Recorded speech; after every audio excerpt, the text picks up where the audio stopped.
Cockroach Janata party Delhi వీధుల్లో సాధించిన విజయం భారత ప్రజాస్వామ్యం పైన ఒక నమ్మకాన్ని కలిగించిందని చెప్పాలి. ప్రజాస్వామ్యంలో నిరసనలు, ఆందోళనలు ఖచ్చితంగా ప్రభుత్వాల మెడలు వంచుతాయని నిరూపించిన ఉద్యమంలా కనిపిస్తోంది. నీట్ పరీక్షా పత్రం లీకేజీ మాత్రమే కాదు, ఇవాళ యువత కదిలిన తీరు చూస్తుంటే భవిష్యత్తులో అనేక ఆందోళనలకు ఇదొక మార్గదర్శకంగా కనిపిస్తుందని చెప్పాలి. నిజంగా ఇటువంటి ఉద్యమాల అవసరం మన దేశానికి ఉందా? ఈ ఉద్యమాల్లో విజయం సాధించిన వాళ్ళ పరిస్థితి ఏంటి? భవిష్యత్తులో మరింత ముందుకెళ్లే ఛాన్సెస్ ఉన్నాయా, లేదంటే వీటిని అణచివేసేందుకు ప్రభుత్వాలు ముందు నుంచే ఇక చర్యలు తీసుకునే జాగ్రత్తలు తీసుకునే అవకాశం ఉంటుందా? ఈ అంశాలపై చర్చిద్దాం. మనతో the Wire Telugu editor Veeraiah గారు స్టూడియోలో ఉన్నారు. నమస్కారం సార్. నమస్తే సార్.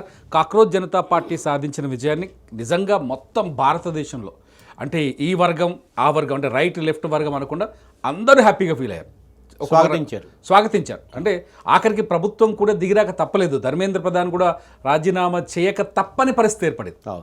సో ఈ విజయం భవిష్యత్తులో మరిన్ని సమస్యల పరిష్కారానికి, మరిన్ని ఉద్యమాల నిర్మాణానికి ఒక మార్గదర్శకంగా మారే ఛాన్స్ ఉందా? ఏ ఉద్యమ నిర్మాణమైనా ఎప్పుడు అవసరం అవుతుంది? ప్రజలు ఏవైతే ఆశిస్తున్నారో ఆ ఆశించిన దాన్ని ప్రభుత్వం అమలు చేయని సందర్భం వచ్చినప్పుడు ఉద్యమం తలెత్తుతుంది. ఓకే. అటువంటి ఇప్పుడు ఉదాహరణగా ఈ నీట్ సమస్య అనేది ఒక నీటి బుడగ లాంటిది. అవును. దానికంటే ముందు దాని కింద ఉన్నటువంటి అనేక సమస్యల ప్రవాహం ఉంది. అవును. ఆ సమస్యలన్నీ పరిష్కరింపజేయకుండా భారతదేశం విసుగురుగా మారలేదు, అగ్రరాజ్యంగా మారలేదు. ఈ తరం మనలాగా చెట్టు కింద బళ్ళు చదువుకున్నటువంటి తరం కాదు. మెరుగైనటువంటి విద్యా అవకాశాలు చూసింది, కొత్త ప్రపంచాన్ని చూస్తూ పుట్టింది. అవును, కొత్త ప్రపంచంలో పుట్టింది. కొత్త ప్రపంచాన్ని చూస్తూ పుట్టింది. ఆ కొత్త ప్రపంచాన్ని చూస్తూ పుట్టినటువంటి వాళ్ళు దాన్ని ఇంకా కన్సాలిడేట్ చేసుకోవాలని చెప్పి అనుకుంటారు. ఓకే. ఆ రకంగా అనుకున్నప్పుడు వాళ్ళు ఒక నీటు అనే ఒక నినాదం మీదనే సిజేపీ రాలేదు. ఓకే. మొత్తంగా విద్యా వ్యవస్థని సంస్కరించాలి. ఈ మొత్తం విద్యా వ్యవస్థలోనే ఎక్కడో ఒక లోపం ఉంది. ఓకే. ఆ లోపాన్ని పట్టుకొని ఆ లోపాన్ని సవరించి భారతదేశ విద్యార్థులు కూడా ప్రపంచ స్థాయి రాణించగలిగినటువంటి శాస్త్రవేత్తలుగాను, నోబెల్ బహుమతి పొందగలిగినటువంటి అవకాశాలు, సామర్థ్యం ఉన్నటువంటి వాళ్ళుగాను తీర్చిదిద్దుకోవాలి మా తరాన్ని, భవిష్యత్ తరాలని అన్నది వాళ్ళ కోరిక. సో ఆ రకంగా చూసుకున్నప్పుడు మీరన్నది ఓపెనింగ్ సెంటెన్స్ కరెక్ట్. ప్రజాస్వామ్యం పైన ఒక నమ్మకాన్ని కలిగించింది. ఇప్పటి వరకు ఏదైనా మనకి తీవ్రమైనటువంటి నిరాశ వచ్చినప్పుడు ప్రభుత్వం, మనం ఎన్నుకున్నటువంటి ప్రభుత్వమే పని చేయకపోతే పాతకాలపు రాజులే గొప్పోళ్ళు బాగా చేసేవాళ్ళు అన్నట్టుగా వచ్చేది. అటువంటి స్థానం నుంచి, అటువంటి దశ నుంచి అది పాత తరం ఆలోచన. కొత్త తరం అట్లా ఆలోచించట్లా. రాజ్యాంగం నాకు కొన్ని అవకాశాలు ఇచ్చింది, ప్రభుత్వానికి కొన్ని బాధ్యతలు ఇచ్చింది. నా అవకాశాలు ఉపయోగించుకోవాలి అంటే ప్రభుత్వం తన బాధ్యతలు నెరవేర్చాలి. అంతే. ఎందుకు నెరవేర్చదు? మరి ఎవరి కోసం? నేను ఓటేస్తే ఎన్నికైనటువంటి ప్రభుత్వం నా పాలన బాగోగులు చూడకుండా ఎవరు బాగోగులు చూడటానికి వస్తుంది? ఓకే. అందులో మౌలికమైన ప్రశ్న వాళ్ళు లేవనెత్తుంది. ఆ ప్రశ్నకు సమాధానం వెతికే క్రమంలో ఇంకా అనేక సమస్యలు ముందుకు వస్తాయి. ఆ సమస్యలు ప్రభుత్వంతో ముడిపడి ఉన్నటువంటి సమస్యలు అయితే ఖచ్చితంగా ప్రభుత్వం పరిష్కారం చేసేంత వరకు ఈ యువత మళ్ళా తిరిగి రీయునైట్ కావడానికి కావాల్సినటువంటి ఒక అవకాశం కనిపిస్తుంది. రెండో అంశం మనకి దీంట్లో ఒక కనిపిస్తున్నటువంటి విలక్షణమైనటువంటి అంశం, జనరల్గా మనం చాలా టీ కొట్ల దగ్గర, బస్ స్టాండ్లోనూ, ప్రయాణాల్లోనూ వినే మాట ఏంటి? యువతకు బాధ్యత లేదురా, కుర్రాళ్ళకి అసలు బాధ్యత లేదు, రాజకీయాలకి ఏం పట్టదు, దేశం పట్టించుకోరు. అటువంటి విమర్శకులకి అది తెలిసి మాట్లాడినా తెలియక మాట్లాడినా అటువంటి విమర్శకులందరికీ నోళ్లు మూయించే ఉద్యమం. Okay sir. అంటే ఇక్కడ మనకు ఒక పాయింట్, ఏదైతే ఈ ఉద్యమం సిజేపీ ఉద్యమం ఉందో, ఈ ఉద్యమంలో ధర్మేంద్ర ప్రధాన్ని తీసుకొచ్చారు, లేకపోతే రాజీనామా చేయించారు. కానీ ఇదే ముసుగులో రకరకాల అంటే అంటే సబ్జెక్ట్ మీద క్లారిటీ లేకపోవడం, యువతరం అంటే E20 ఉద్యమం అని చెప్పేసి, లేకపోతే ఇంకేదో ఉద్యమం అని చెప్పేసి రకరకాల క్రియేట్ చేసి, అంటే కొంత అత్యుత్సాహము లేకపోతే అవగాహన లోపం కూడా ఉంది ఈ వీళ్ళలో అని అనుకోవచ్చా? మనకు ఒకటి అర్థమవుతుందండి, అవగాహన లోపం ఉంటే వాళ్ళు 27 రోజుల పాటు, లేదంటే నెల రోజులు, 36 రోజుల పాటు జరుగుతున్నటువంటి ఆందోళనలో ఒక్క చిన్నపాటి పొరపాటు కూడా దారితీసే పరిస్థితులు కల్పించకుండా ఉద్యమం చేశారు. ఓకే. రాజ్యం గురించి తెలుసు, ప్రభుత్వం గురించి తెలుసు, వాళ్ళు ఏం కావాలో తెలుసు, వాళ్ళు అడుగుతుంది ఎంతవరకు చట్టబద్ధమో తెలుసు. కాబట్టి అవగాహన లేకపోవటం అన్న మాటని నేను అంగీకరించను. ఎందుకంటే వాళ్ళు ఇస్తున్నటువంటి రియాక్షన్స్, మనం వాళ్ళకి ఏదైనా ఒక అభిప్రాయం చెప్పాలి అని చెప్పారంటే మన పత్రికలు రాయవు, మన టీవీలు చూపించు, వాళ్ళు ఫీల్ అవుతున్నటువంటి సమస్య ఓకే వార్త కాదు. ఓకే, మరి వాళ్ళ బాధను ఎక్కడ చెప్పుకోవాలి? సోషల్ మీడియాని ఎంచుకున్నారు. సోషల్ మీడియాలో వాళ్ళు వ్యక్తం చేస్తున్నటువంటి అభిప్రాయాలు, చేస్తున్నటువంటి విమర్శలు, వ్యాఖ్యలు ఇవి పరిశీలిస్తే చాలా లోతైనటువంటి రాజకీయ అవగాహన లేనటువంటి విద్యార్థులు చేస్తున్నటువంటి మాటల కింద ఉన్నాయి. అవి అవగాహన లేని వాళ్ళు ఆకతాయిగా చేసే వ్యాఖ్యలు కాదు, దుబారాగా మాట్లాడే మాటలు కాదు, చాలా లోతైనటువంటి అర్థంతో కూడినటువంటి మాటలు అవి. కాబట్టి వాళ్ళకి అవగాహన లేదు అని మనం అనుకోము. రెండు, సామాజిక బాధ్యత. జనరల్గా మనం ఏదైనా ఒక రాజకీయ సభకి వెళ్తే మన హైదరాబాద్లోనే నిజాం కాలేజీలో ఎన్నో సభలు చూసాం. మనం సభ అయిపోయిన తర్వాత ఎవరి పాటికి వాళ్ళు మనం పంచ దులుపుకొని వెళ్ళిపోతాం.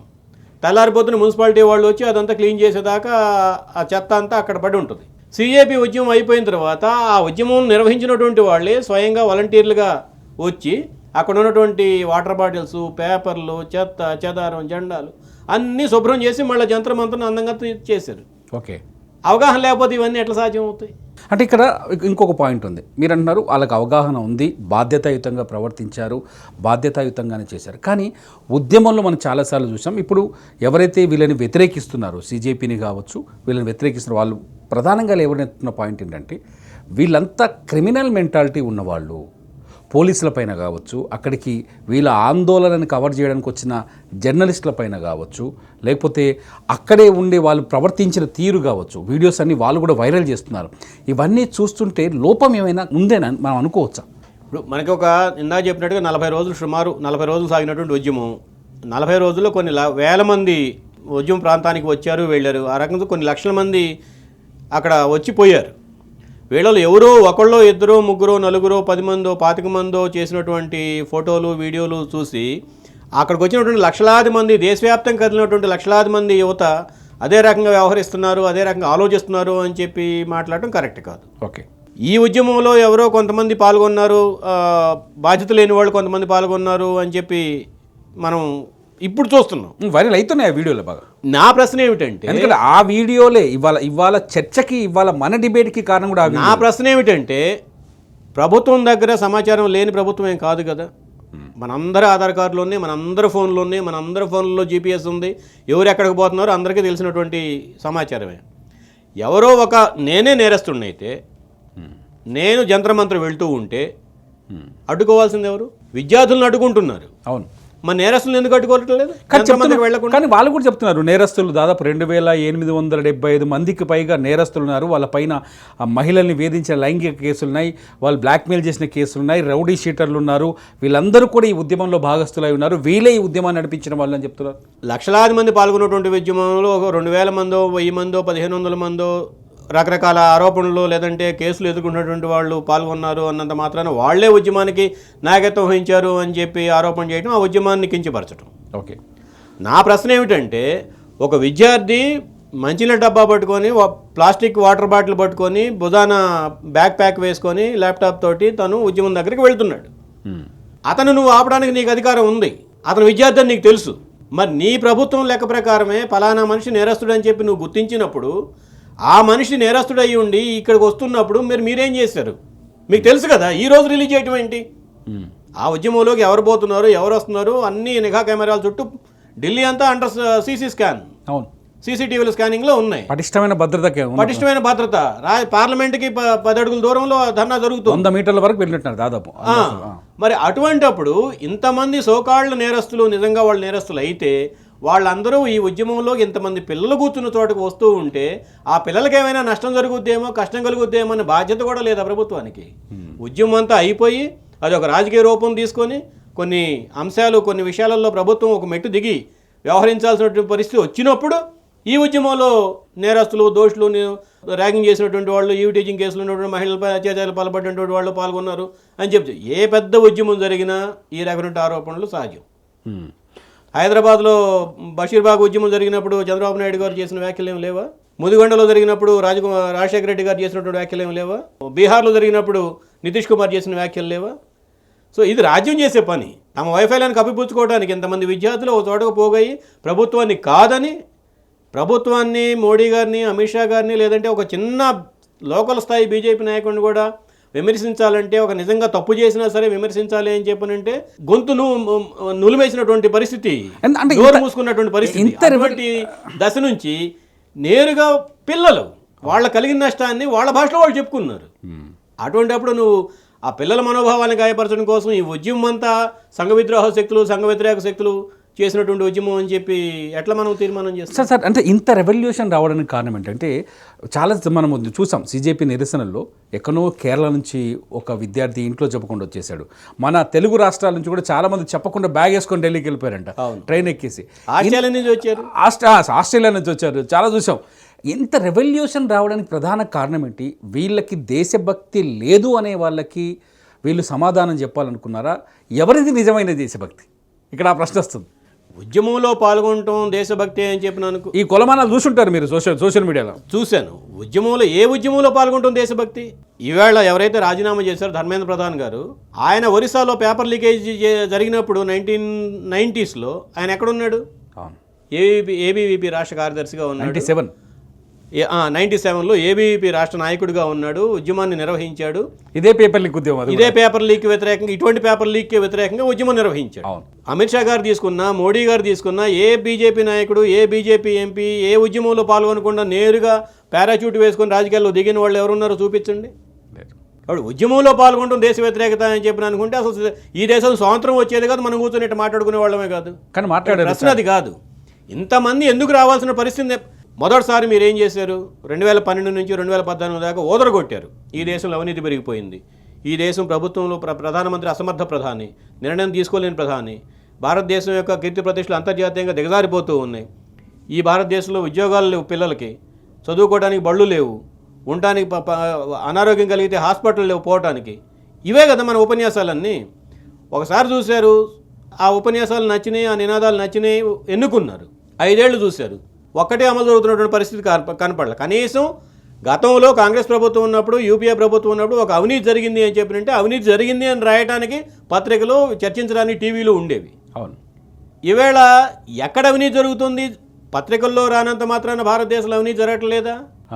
ఇది పెద్ద ప్రశ్న. మరి ఆ ప్రభుత్వం ఏదైతే నినాదాల మీద అధికారానికి వచ్చిందో బీజేపీ ప్రభుత్వం, మొదటిసారి 5 ఏళ్ల పాటు చూశారు, అసలు ఆ కోణంలో చర్చే లేదు.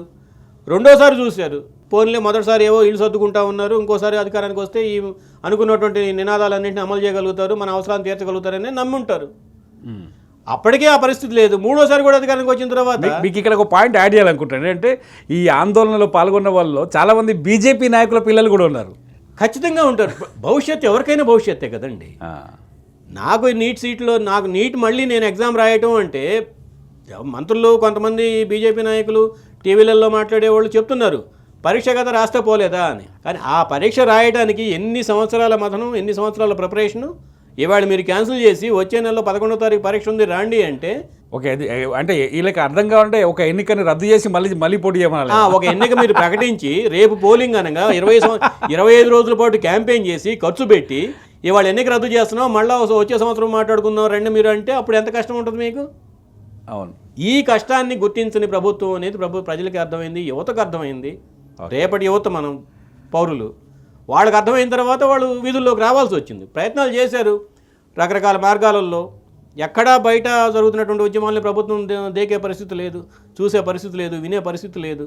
అతి కష్టం మీద ప్రభుత్వం ఒకే ఒక ఉద్యమం తల ఉంచింది, రైతు ఉద్యమానికి. తర్వాత రెండోది అనుకుంటుంది, ఇది రెండో ఉద్యమం.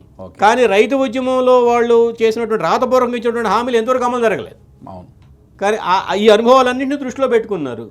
ఖచ్చితంగా నోరెత్తితే తప్ప నా బాధ ఎవరికి వినపడదు అని అనుకున్నా, నోరెత్తే. సరే, ఇక్కడ మీకు ఏమనిపిస్తుంది అంటే జెన్జీకి, ఇప్పుడు ఈ ఉద్యమ నిర్మాతలంతా జెన్జీకి ఈ కంటిన్యూటీ అంటే ఇంత స్థిరత్వం, లేకపోతే భవిష్యత్తులో ప్రభుత్వాన్ని ఇలా నిలదీసే స్థిరత్వం, ఈ శక్తి సామర్థ్యం, లేకపోతే ఈ ఆలోచన అలాగే ఉంటుందనుకుంటున్నారా? మీరు 80s నుంచి 70s నుంచి ప్రభుత్వాలు చూసుకుంటూ వస్తున్నారు, పాలకులను చూసుకుంటూ వస్తున్నారు, మార్పులను చూసుకుంటూ వస్తున్నారు. ఈ జనరేషన్ చూస్తే మీకు ఏమనిపిస్తుంది? భవిష్యత్తు ఇంకొంచెం గొప్పగా ఉంటుందా, లేకపోతే ఇలాగే ఉంటుందనిపిస్తుందా? రాజకీయాలు ఒక వ్యవస్థ, రాజకీయాలని పనిచేయించడానికి కావాల్సినటువంటి ఉద్యమాలు మరొక వ్యవస్థ. ఉద్యమాల కాలంలో ఉన్నటువంటి వాళ్ళు రాజకీయాల్లోకి ప్రవేశించిన తర్వాత ఏ రకంగా మారుతున్నారో మనం చూసాం. ఆమ్ ఆద్మీ పార్టీ రూపంలో చూసాం, స్వయంగా బీజేపీలోనే మనం చూస్తున్నాం. అవును. ఇక్కడ తెలంగాణలో ఉద్యమ పార్టీగా టీఆర్ఎస్ని, అధికార పార్టీగా టీఆర్ఎస్ని రెండింటిని చూసినటువంటి చరిత్ర తెలంగాణ ప్రజానికి, ఆ అనుభవం తెలంగాణ ప్రజానీకానికి ఉంది. కాబట్టి ఆ ట్రాన్సిషన్ క్రమంలో కొన్ని పొరపాట్లు జరుగుతాయి, కొన్ని ఆవేశాలు ఉంటాయి. మనం చూడాల్సింది ఏమిటి అంటే అందరికీ అవకాశం రాదు కదా. అందరూ ఢిల్లీలో పార్లమెంటు ఎంపీలు కాలేరు, అందరూ రాజకీయాల్లో రాలేరు. వాళ్ళు అనుకున్నాడు ఒక సామాజిక లక్ష్యాన్ని ముందుకు తీసుకొచ్చారు.